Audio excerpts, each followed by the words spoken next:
Ancient maps reveal where the black tribes of Israel still live.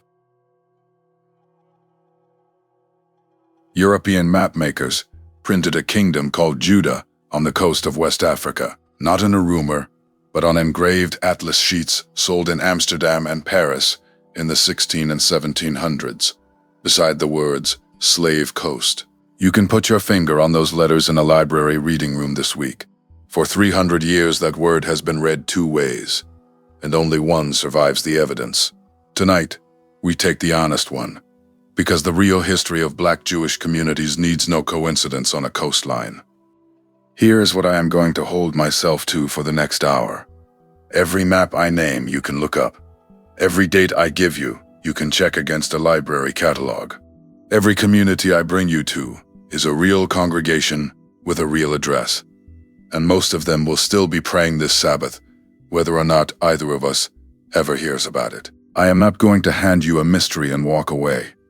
I have sat with this particular question for a long time, and I have come to believe the honest version is the one worth an hour of your evening. And I want to say the hard part first, before we go anywhere near a map. Nobody in this story is a counterfeit. I am not going to tell you that the Jewish people you know are imposters, because that is not history, and I have no interest in selling it to you. Jewish identity has always come down more than one road. Descent is one. Conversion is another. Long, unbroken community practice is a third. And every one of those roads is real. The communities I am bringing you tonight walked those roads. They do not stand in anyone else's place. That is not a disclaimer. That is the actual shape of the thing. So this is not a fight over who is real. It is a recovery of something that got left out of the picture, and the picture was poorer for it. When most people in America hear the word Jewish, a certain face assembles itself in their mind, and that face is almost never dark. That is not because black Jews are new. It is because the photographs that reached us were curated by people who did not go looking for them. Tonight, we go looking. We start with the map, because the map is where the question usually begins. Then I am going to show you what the map actually meant. And then I am going to take you to the people the map never mentioned. The map is a real thing. So are they. Start with what those sheets actually are. In 1570, a printer in Antwerp named Abraham Ortelius published a book called the Theatrum Orbis Terrarum, the Theater of the World, and historians generally treat it as the first modern atlas, uniform map sheets, bound together, sold as one object. It changed how Europe pictured the earth. Through the 1600s, the Dutch houses took the trade over, and the Bleu family in Amsterdam turned map-making into something close to art. Their great multi-volume atlas came out of that workshop in the 1660s. Gold leaf, hand coloring, prices only a merchant prince could pay. Now look at what those sheets say about Africa, and remember who drew them. Almost none of these men had walked a single mile of the coast they were engraving. Ortelius never sailed to Guinea. The Blaius worked from a desk in Amsterdam. What they had were reports, captain's logs, factors' letters, the notebooks of men who had anchored offshore for 6 weeks and written down what they thought they heard. In 1668, a Dutch physician named Ulfert Dapper published a thick description of Africa that Europe leaned on for generations. Here is the strange part. As far as anyone can tell, Dapper never went. He compiled. I want you to sit with that a second, because everything else tonight depends on it. The most beautiful, most confident, most expensive maps of Africa ever printed in Europe were made by men who had never been there, working from the second-hand memories of men who barely got off the ship. That is not a scandal.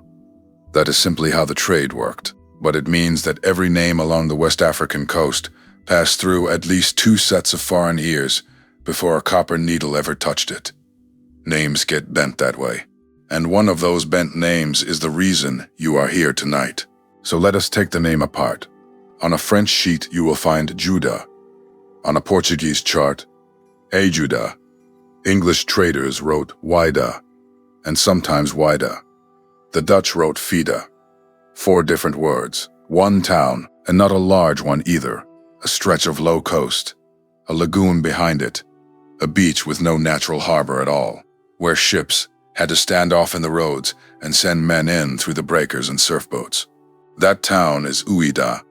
It sits today in the Republic of Benin, a couple of hours west of Cotonou by road, and you can walk it. Here is the detail that stops people, and I understand why.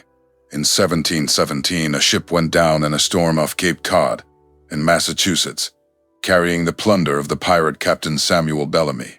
Divers located the wreck in the 1980s, and it remains one of the most thoroughly documented pirate wrecks ever recovered. The ship's name was the Ouidah. She had been a slave ship before Bellamy took her, and she was named for the port she traded with. So the word crossed the Atlantic twice, once on cargo manifests, and once as a wreck lying in the sand off New England. Why so many spellings? Because there was no standard, and nobody was checking anybody. A Portuguese sailor heard a sound and wrote it with Portuguese letters. An Englishman heard the same sound and reached for English ones. Spelling in this era followed the year of whoever was holding the pen, and the year was always foreign. You already know how this works, if I am honest. Think about how many ways your own family name has been written on a form by somebody who never asked how to spell it. Multiply that by 3 centuries and an ocean, and you have the West African coast exactly as Europe printed it. Now step back from that one town and look at the whole coastline, because the naming pattern tells you something. Reading west to east across those old sheets, you get the Grain Coast, then the Ivory Coast, then the Gold Coast, then the Slave Coast. Read that sequence out loud and hear what it is. That is not geography. That is an index of cargo. Europeans named African coasts for what Europeans took off them, in the order they took it, and the last name in that list tells you plainly what the last cargo was. There is no code to break there. The sheet is telling on itself, in plain engraved letters, to anyone willing to read west to east and say out loud what the sequence means. The Grain Coast meant Malagueta pepper. The spice traders called grains of paradise. The Ivory Coast meant elephant tusks. The Gold Coast meant exactly what it says, and the Portuguese put a fortress at Elmina in 1482 to hold it. Then comes the Slave Coast, running roughly along what is now Togo, Benin, and western Nigeria, and Ouidah sits in the middle of that stretch. Same sheet, same engraving, same hand. The word Judah and the word Slave Coast were printed inches apart, because they described one piece of water to one set of buyers. Ouidah became one of the busiest embarkation points on the entire Atlantic coast, and over the span of that trade, an enormous number of people were carried out through that surf and never came back. And inland, where no European had gone at all, the mapmakers wrote Nigritia, or Negroland, great confident capital letters marching across 1,000 miles of country that nobody holding the pen had ever entered. Sometimes they drew mountains that do not exist, sometimes elephants, to fill the space. I have looked at a lot of these sheets over the years, and the interior always tells the same story. A blank that got a label instead of a survey. Hold all of that in your mind, because now we have to answer the real question. What did the word Judah actually mean on that coast? Here is the answer, and I am going to give it to you straight, rather than string you along for another 20 minutes. The kingdom on that coast had a name for itself, long before any European wrote it down. Its people were the Huda. You will also see it written Ex-Weda, or Peda, depending on which scholar's transcription you are reading. Their inland capital was a town Europeans rendered as savvy, and Ouidah was their port on the water. Huda. Say it slowly. Now say Ouidah. Now say Judah, the French way, with the J softened almost to a Z. You are listening to the same word losing its shape. That is the whole mechanism. There is no mystery in it once you hear it out loud. A Portuguese trader hears Ouidah and writes Ajuda. A Frenchman hears it and writes Judah. An English captain hears it and writes Ouidah. A Dutchman writes Fida, because the sound at the front of the word does not sit comfortably in Dutch either. 4 spellings, 4 languages, one African word that none of them could hold. And every one of those men then sold his sheet to a printer, and the printer engraved it, and the engraving outlived every man who ever heard the word spoken correctly. The kingdom itself did not last much longer than the confusion about its name. In 1727, the armies of Dahomey, the inland power under King Agajah, came down on the coast and took it. The Huda kingdom fell. Its royal family fled. Dahomey inherited the port, the trade, and the fortresses that Europe had planted on that beach. And for the next century, Ouida was Dahomey's window on the Atlantic. So even the political thing the map was pointing at was gone within a generation of some of these sheets being printed. The words stayed on the paper. The kingdom did not stay on the ground. Now let me put the Portuguese piece in place, because it is where the spelling hardens. In 1721, the Portuguese founded a fort at Ouida and named it São João Batista de Ajuda, St. John the Baptist of Ajuda. That fort is a real building. You can stand in front of it. And here is a fact that still surprises people who know African history well. Portugal held on to that tiny scrap of ground long after the rest of the continent had been redrawn, and only gave it up in 1961, when the newly independent country, then called Dahomey, took it back. The Portuguese spelling had one more thing working on it. Ajuda, in Portuguese, is an ordinary word. It means help, aid, assistance. Our Lady of Ajuda is a Portuguese devotion, and the name turns up on churches and neighborhoods back in Lisbon. So when a Portuguese scribe heard an African word that sounded close to ajuda, the pen went where the ear pushed it, toward a word his own language already owned. That is not a conspiracy. That is what every human being does with an unfamiliar sound. The spelling fossilized because it felt like home to the man writing it. And Ouida is not a ruin, and it is not a legend. It is a working city in Benin with a population in the tens of thousands. The old Portuguese fort houses the Ouida Museum of History. A road runs from the town down to the beach. The route people were marched along to the ships, and at the water's end stands a memorial arch, built in the 1990s, the one people call the Door of No Return. Delegations from across the diaspora walk that road every year. Some of them come from Louisiana, some from Bahia, some from Haiti. So let me say the plain thing.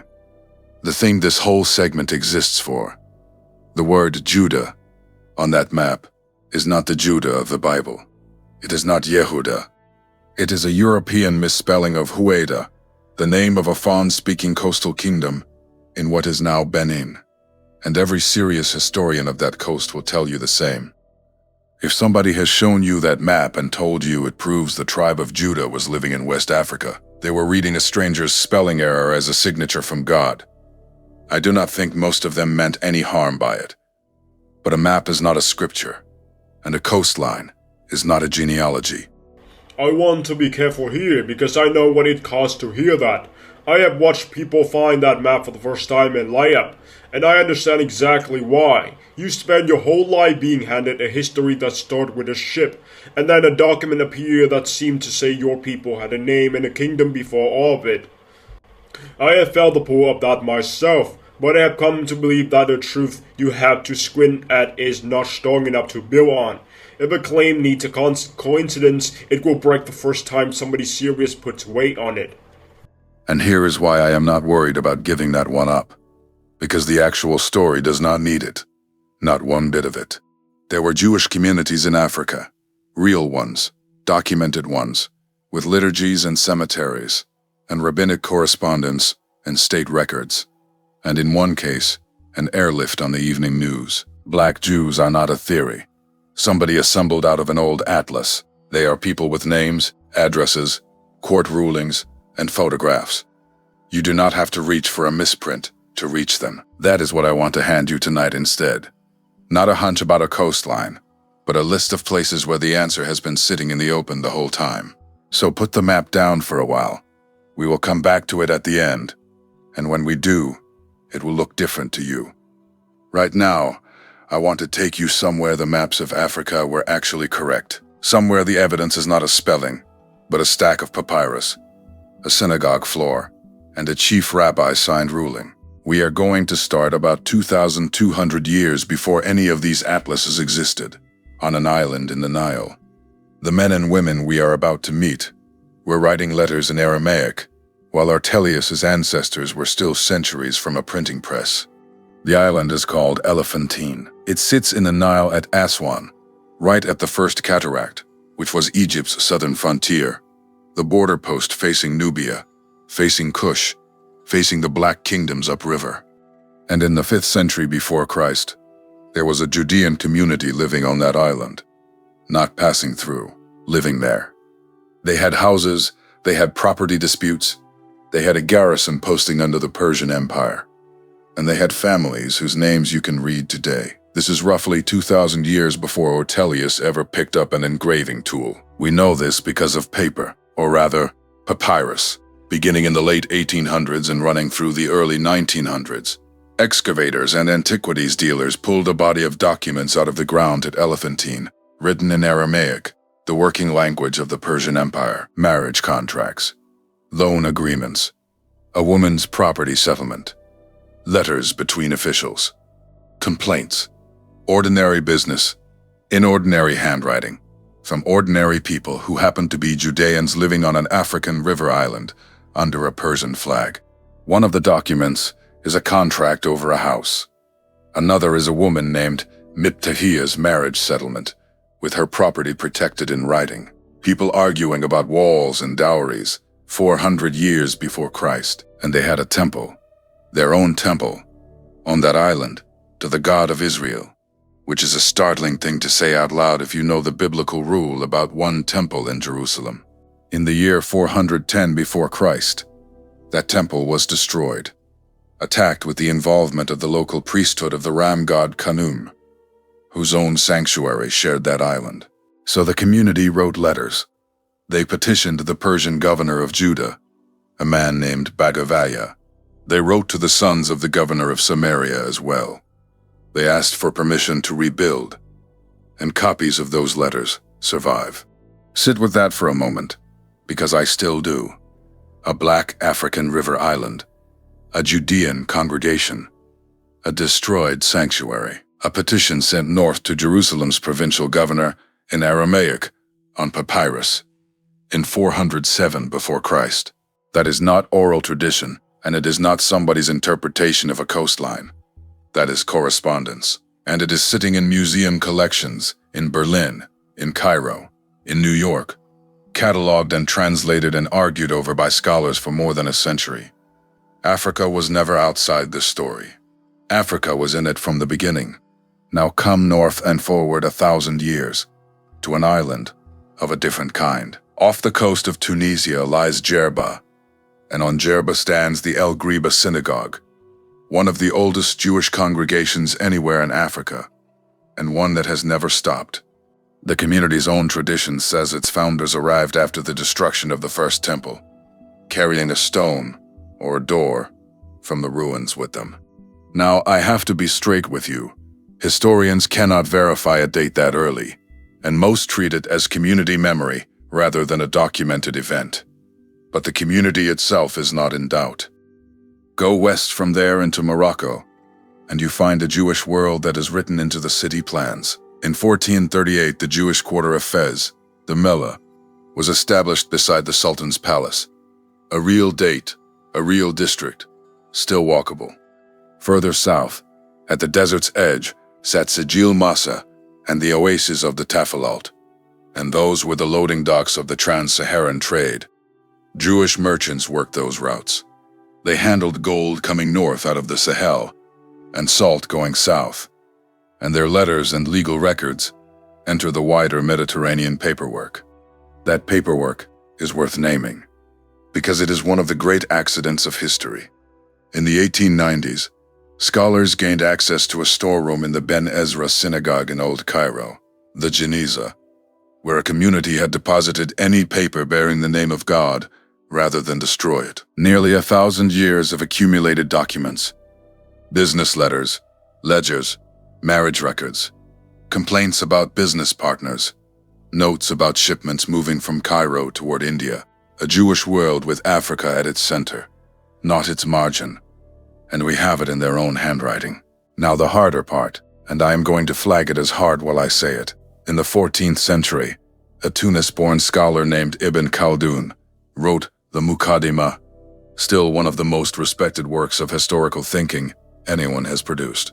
And in it, he records a tradition that some of the Berber tribes of North Africa had followed Judaism before the arrival of Islam. He names tribes.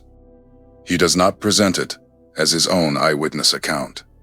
He is reporting what was said. That distinction matters, and I am going to keep making it tonight, because the moment we stop marking the difference between a record and a report is the moment somebody can sell us anything. Woven into that tradition is a figure who has never left North African memory, the woman called Al-Kahina, whose name is often given as Diya, a Berber queen of the Rs Mountains, who led resistance against the Arab conquest at the end of the 7th century. Later writers describe her as Jewish, others describe her as Christian, or as following an older Berber religion. She is real enough as a resistance leader. What she believed is a question the sources argue with each other about. The earliest accounts of her are written generations after she died, by men on the winning side of the war she lost.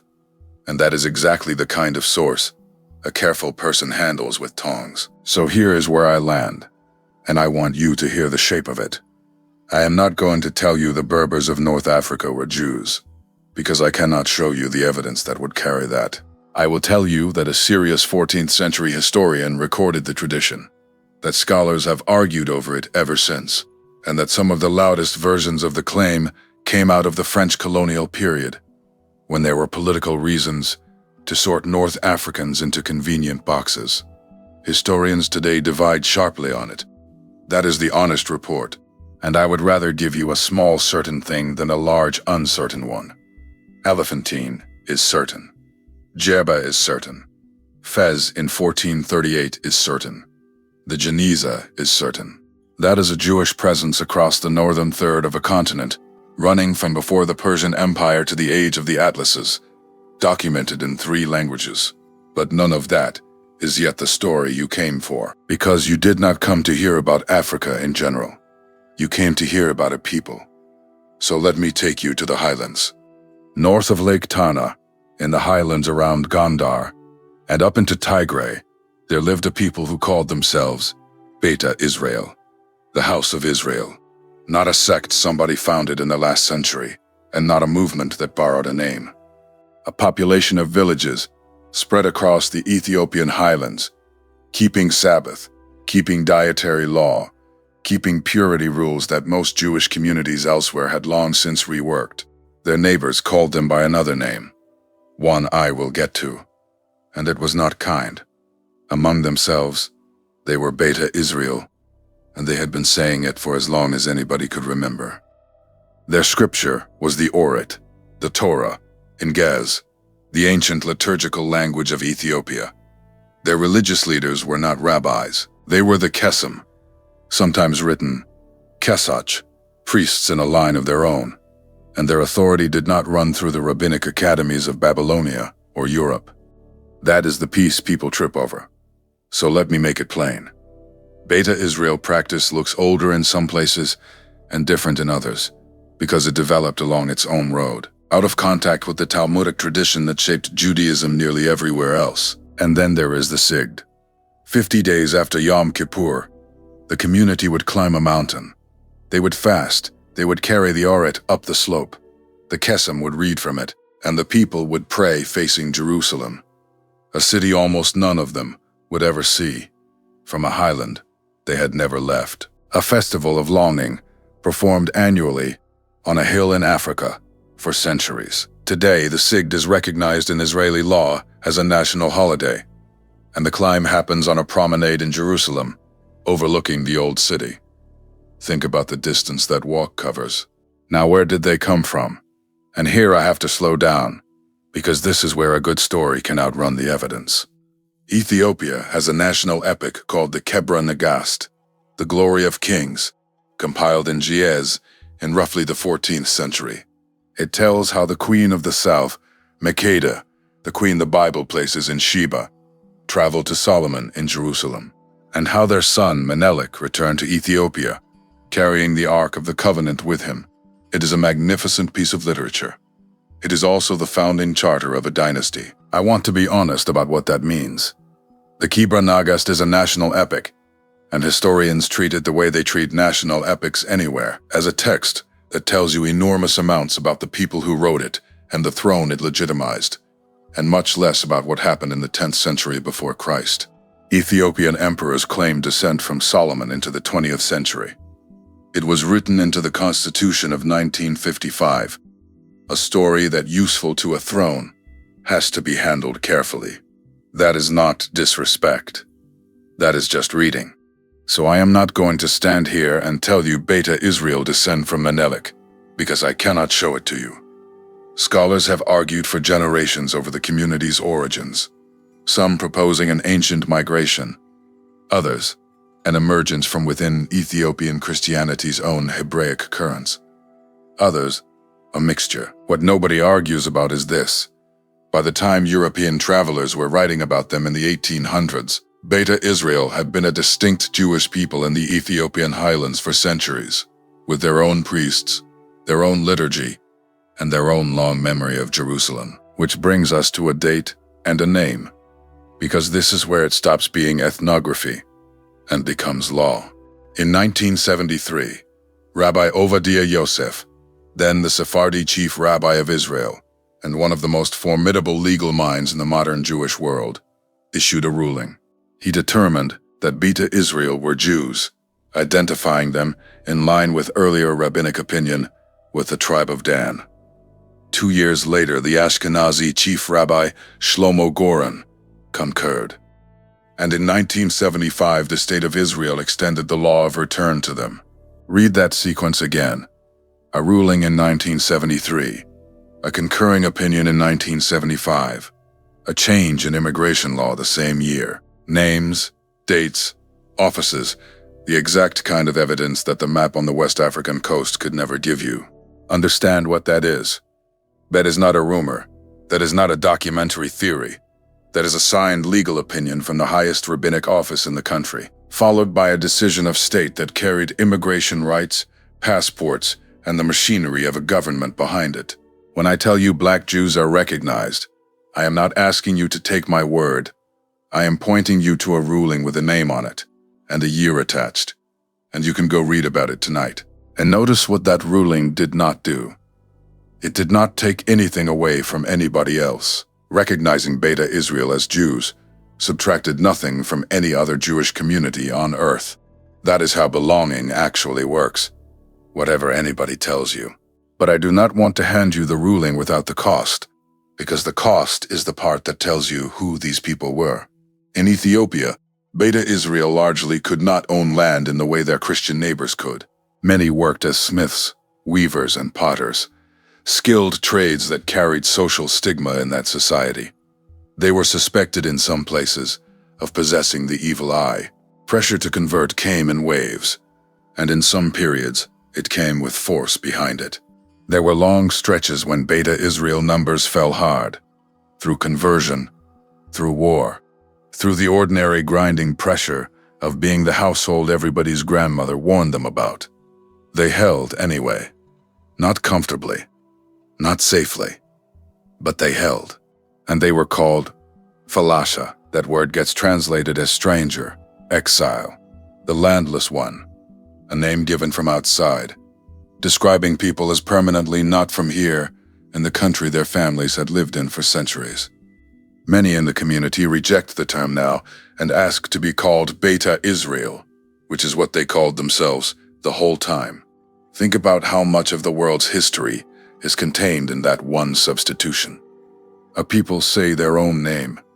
Everybody else uses a word that means, you do not belong. I have heard people from that community say, Falasha, out loud, and then wave a hand through the air, like clearing smoke.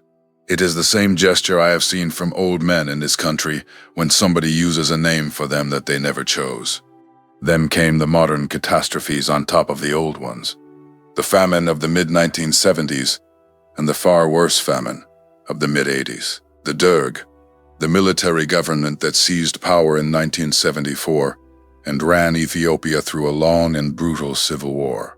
Villages emptied, roads became dangerous, and all through it, the Sabbath was kept, the Orit was read, and 50 days after Yom Kippur, people still climbed the hill for the Sigd and prayed toward a city that must have felt like it was on another planet.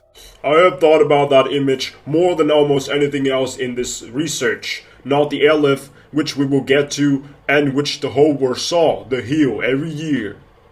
No cameras, no state, no recognitions, no proof of anything, and no reason to believe it would ever amount to a return. Just a community climbing a slope in the highland to face a direction. Whatever else you take from tonight, take that. Then let me show you a second community, several thousand miles south, and a claim that got tested in a laboratory. Come south now, down past the equator, past the Zambezi, into Zimbabwe and the northern provinces of South Africa, and you will find a people called the Lemba. They live among Shona and Venda neighbors. They speak the languages of the people around them, and by every ordinary measure they look like Southern Africans, because that is what they are. But their own account of themselves is different from their neighbor's account, and it has been different for as long as outsiders have been writing it down. Missionaries noticed it in the 1800s. Colonial officials noticed it. Anthropologists wrote it up and mostly filed it away as an oddity. And there it sat for the better part of a century, while the people themselves kept saying the same thing. The Lemba say they came from a place called Senna. They say their ancestors crossed the sea, that they came by boat, that they moved down through Africa and settled where they are now. Where Senna was is argued over. Some point to a town on the Zambezi, some to Yemen, some to a lost city further north. The tradition itself is consistent, though. We came from somewhere else, over water, and we are not from here in the way our neighbors are from here. I find that the most interesting part of it, honestly. A tradition of being from elsewhere is a difficult thing to maintain. It gives you nothing. It costs you belonging with the people around you. And the Lemba carried it anyway, for generations. And then there are the practices, which is where outsiders started paying attention. Lemba men are circumcised. They keep rules about which animals may be eaten and which may not, and pork is forbidden. There is a way an animal must be killed, by a man authorized to do it, or the meat is not permitted. Marriage inside the group has been strongly preferred, and a woman marrying out could mean the family losing standing. There are clans, and one clan, the Buba, is held to have led the migration and to carry priestly standing. Now, I want to be careful about how I frame that list, because I have seen it framed badly. Circumcision is practiced across a great many African societies. Food rules are not unique to Judaism. Endogamy is common. Any one of those things on its own proves nothing at all. What made scholars look twice was the combination sitting inside a specific oral tradition of foreign origin. That is not evidence. That is a reason to go get evidence. Those are two different things, and the difference is most of what I care about tonight. So in the 1990s, somebody went and got evidence. Researchers working in South Africa and Britain began sampling Lemba men and looking at the Y chromosome, which passes down the male line largely intact, father to son, and they had a target to look for. A few years earlier, a team had identified a distinctive pattern on the Y chromosome that turned up unusually often among Jewish men who carried the family tradition of priestly Cohen descent. The press named it the Cohen modal haplotype.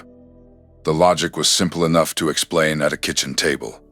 If a line of men has been passing down both a name and a chromosome together for a very long time, the chromosome should show it. The Lemba results came out in the late 1990s and the year 2000 in peer-reviewed genetics journals. And they found it. A meaningful share of Lemba men carried Middle Eastern-associated Y chromosome lineages, at rates well above what you would expect from their neighbors. More striking still, the Cohen modal haplotype turned up at a high frequency, specifically among men of the Buba clan, the same clan whose own tradition said they had led the people out of Sina and held the priestly role. The oral tradition and the laboratory had, on that one point, agreed with each other. Nobody had expected that. The clan the Lemba named as Priestly was the clan carrying the signal. I want you to appreciate what that felt like at the time, because I remember the coverage. Here is an oral tradition, carried by a Black African community, dismissed for generations as folklore by people who never asked a serious question about it. And a laboratory in the 1990s runs the test, and the tradition does not collapse. It survives the test. Newspapers on 3 continents ran the story. Documentary crews flew in. For a lot of people, the Lemba became the case that proved oral history deserved better than the shelf it had been left on. Now here is where I have to slow you down, and I would rather do it myself than let somebody do it to you later. Because the science did not stop in the year 2000. The Cohen modal haplotype, as originally defined, was built on a small number of genetic markers. 6 of them. That was the technology of the time. Over the following decade, testing got dramatically sharper, and researchers could read many more markers on the same chromosome. And what they learned was that the original 6-marker pattern is far more widespread than anyone understood in 1997. It shows up across the Middle East and beyond, in populations with no Jewish connection at all. It is not the fingerprint people first took it for. Later Lemba studies, including work in the 2010s, produced a more complicated picture. Real Middle Eastern ancestry in the population, yes, but the sharp headline about a priestly signature does not hold the way it was first reported. I sat with that for a long time before I decided how to tell it to you, and I will be straight about why. Part of me did not want to touch it. It is such a good story in its first version, and it lands so hard for an audience that has been told for 400 years that our traditions are just superstition. But I have come to believe that a claim I have to protect from the next study is not a claim I should be handing to anybody. If it cannot take the update, it was never solid. And here is what survives the update, which is not small. The Lemba oral tradition of foreign origin is real and old. Their practices are real.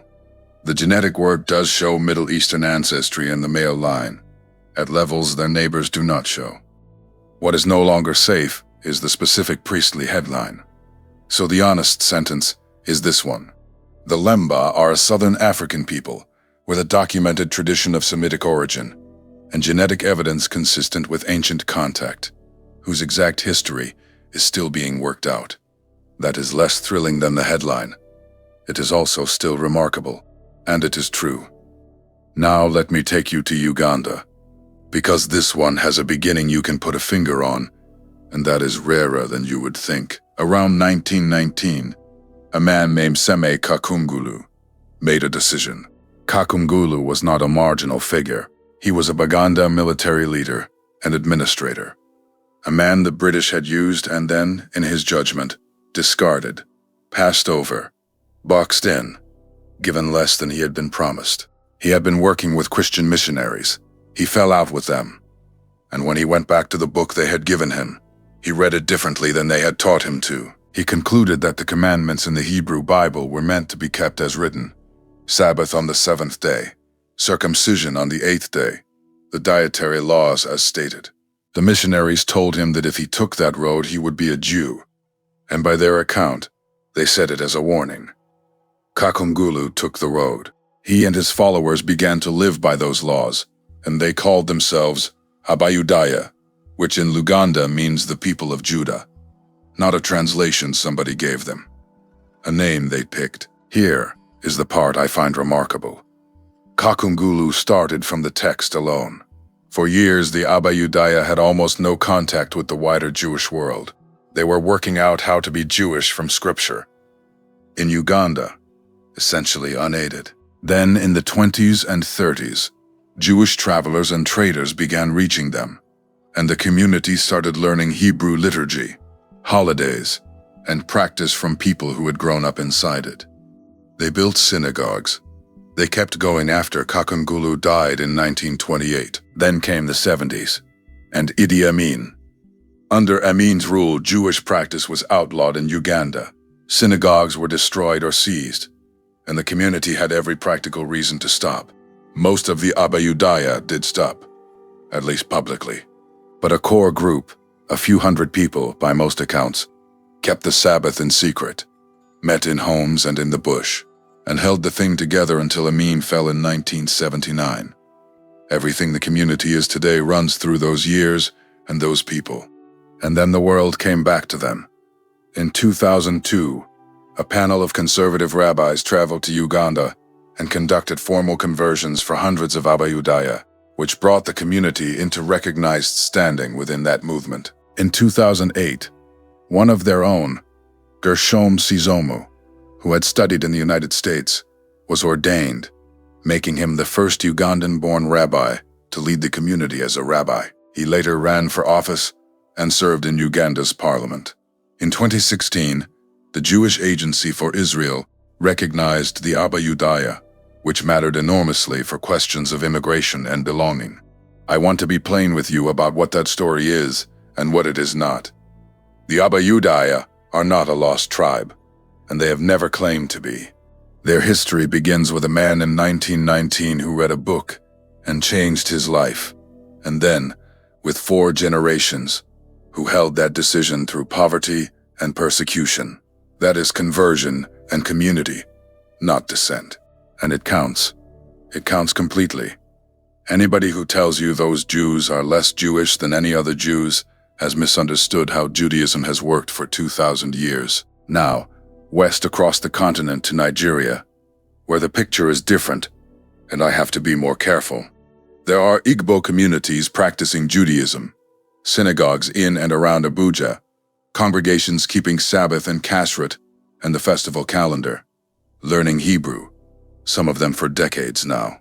Their numbers are hard to pin down, with estimates ranging widely.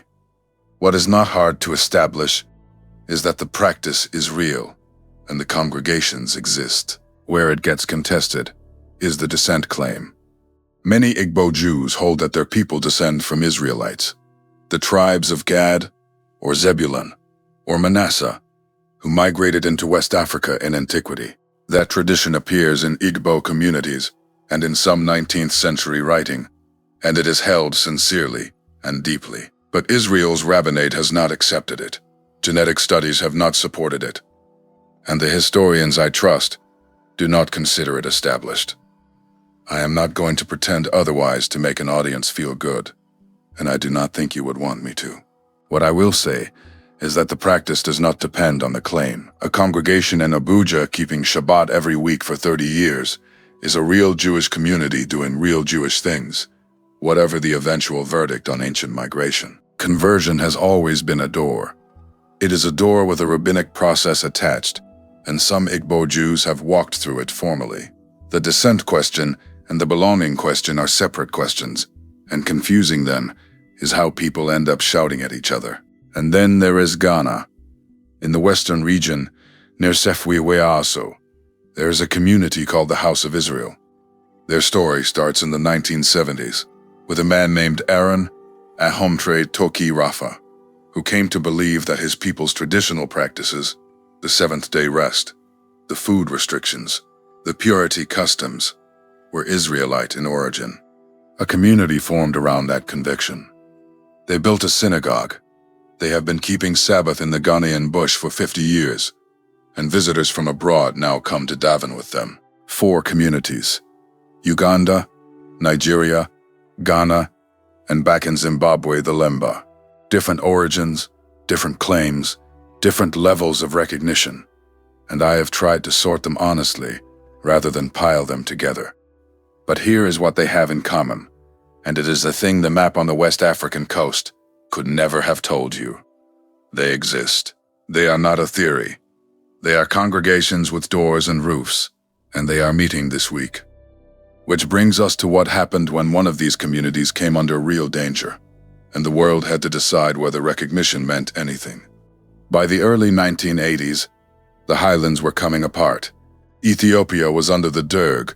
The country was at war with itself, and the famine that would fill Western television screens in 1984 was already killing people in the north. Word moved through the Beta Israel villages that there was a way out, and it ran north, through Sudan. So people walked, whole families, old men, women carrying infants, children who would not make the distance. They walked out of the only country their ancestors had ever known, toward a border, on foot. I need you to understand what that walk was. Hundreds of miles of hard country, in a war zone, on road controlled by bandits and soldiers. People were robbed, people were beaten, many died on the way, they were buried where they fell, without a stone, and their families walked on the next morning because stopping was also death. The ones who made the Sudanese camps found disease, hunger, and no guarantee of anything. Estimates of how many died in that journey and in those camps run into the thousands. Thousands. To get to a refugee camp. Then, in November 1984, the airlift began. It was covert. The Sudanese government could not be seen to be helping Israel, so people were moved quietly out of the camps and flown out through Europe, in batches, at night. They called it Operation Moses. It ran into January of 1985 and brought out something in the range of 7,000 to 8,000 people before the story broke in the press. And once it was public, it was over. Sudan shut it down. Thousands of Beta Israel were left behind in the camps, and families were split. Parents in Israel, children still in Africa. Those families waited 6 years. 6 years of letters and no letters, of names on lists, of not knowing. And then, in the spring of 1991, the situation in Ethiopia collapsed entirely. Rebel forces were closing on Addis Ababa. The head of the government, Mengistu Haile Mariam, fled the country on the 21st of May. The capital was days, maybe hours from falling, and there was something like 14,000 Beta Israel gathered in and around that city, waiting, with a war about to arrive on top of them. What happened next took 36 hours. On the 24th and 25th of May, 1991, a fleet of aircraft, Israeli military transports, and civilian airliners, more than 30 planes in all, flew a continuous shuttle between Addis Ababa and Israel. They called it Operation Solomon. Planes landed, filled, and left. Landed, filled, and left.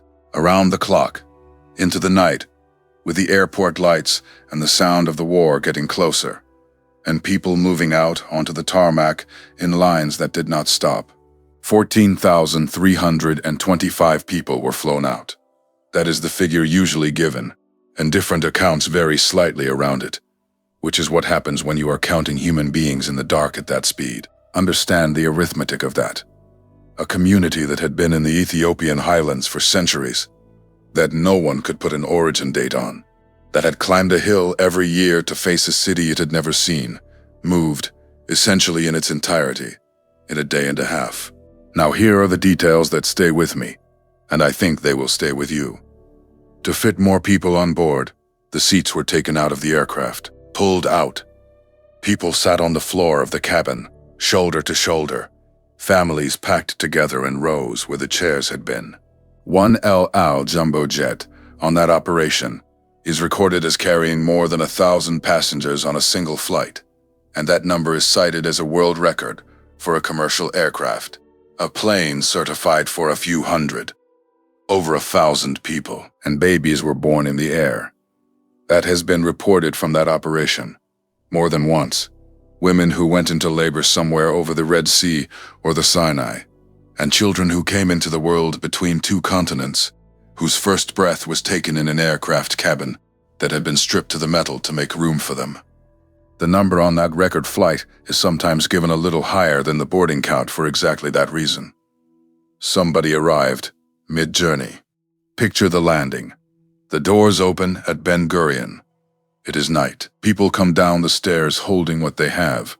A bundle, a child, a walking stick, and in some hands the Orit, the Ge'ez Torah, carried out of Africa by people who had carried nothing else.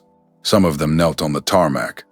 Some of them looked for faces they had not seen in 6 years, since the camps in Sudan. Some of them found those faces that night, in the crowd, under the lights. There is footage of that night. You can find it. Look at the faces of people stepping onto ground they had prayed toward their entire lives, without ever expecting to stand on it. And then tell me a coincidence on a map. is what this story needed. So let me say what I think that operation actually settled, because it is the reason this segment exists. A modern state committed its air force, its national airline, and a genuine diplomatic risk to bring out a black African community. And it did it because it considered that community its own people, not as charity, not as a gesture, under a legal framework, the law of return, that had been extended to them in 1975 after a rabbinic ruling in 1973. Think about that sequence for a second. A legal opinion in one decade becomes an airlift in the next. Recognition on paper turned into aircraft on a runway, which is the only test of recognition that ever really counts. That is the answer to the question this video started with, and notice what it is made of. Not a coincidence on an old French map, a rabbi's ruling with a name and a date, a law of state, an operation with an aircraft count, a passenger count, and a world record attached to it, photographs, government archives, living witnesses who are grandparents now. Only one of those two lists can carry weight, and it is not the one printed in Amsterdam. And I want to be fair about the other side of it, because recognition was not the end of the story. Beta Israel families met hard years in Israel afterward. Housing, employment, schooling, and painful public arguments about how they were treated. Getting there was not the same as being home. And notice one more time what none of it required. It did not require anybody else to be a fraud. Not one word of that ruling, that law, or that airlift said that some other Jewish community was fake. The whole thing was addition. Someone was recognized who had not been recognized, and nobody was displaced to do it. That is what recovery looks like when it is done honestly, and I think it is the only kind worth having. Jewish identity ran through descent for some of those families, and through conversion and community for others, and both roads ended on the same tarmac that night. Hold on to that, because we have one more stop, and then I want to send you back to the map. So, where do the black tribes of Israel still live? Here is the honest answer, and it is a list of addresses rather than a theory. In Gondar and Addis Ababa, and in Israeli towns like Beit Shemesh and Netanya, where Beta Israel families have now been for a generation, and their grandchildren are growing up speaking Hebrew. On the island of Jerba, off Tunisia, where the El Griba congregation has never stopped.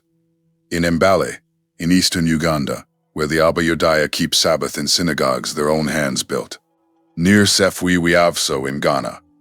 In and around Abuja in Nigeria. Among the Lemba in Zimbabwe and Limpopo province. Those are real places. You could book a flight. And that is the whole difference between what I brought you tonight and what the map promised at the start. The map offered you a word, Judah, engraved on a coastline by a Dutchman who had never been there. 400 years ago, a misspelling of Huda that a printer made permanent. What I would rather leave in your hands is a set of communities, a rabbinic ruling from 1973, a change in immigration law in 1975, 36 hours in May of 1991, and a synagogue in Uganda with the lights on this Friday night. And I want to close by saying the thing I opened with, because it matters more than anything else in this hour. Nobody in this story is a counterfeit. Not one person. I have not told you tonight that any Jewish community anywhere is fake, and I would not, because it is not true, and because that road has been used to hurt people for a very long time. Judaism has always been entered by more than one door. Some walked in by birth. Some walked in by conversion. Some were carried in by their community's own long keeping of the practice, generation over generation, with nobody watching. The communities we walked through tonight came in by all three of those doors, and every one of those doors is a real door. Their story is not a subtraction from anyone else's. It is the part of the picture that got left out of the picture. And I believe that adding it back makes the whole thing truer, not smaller.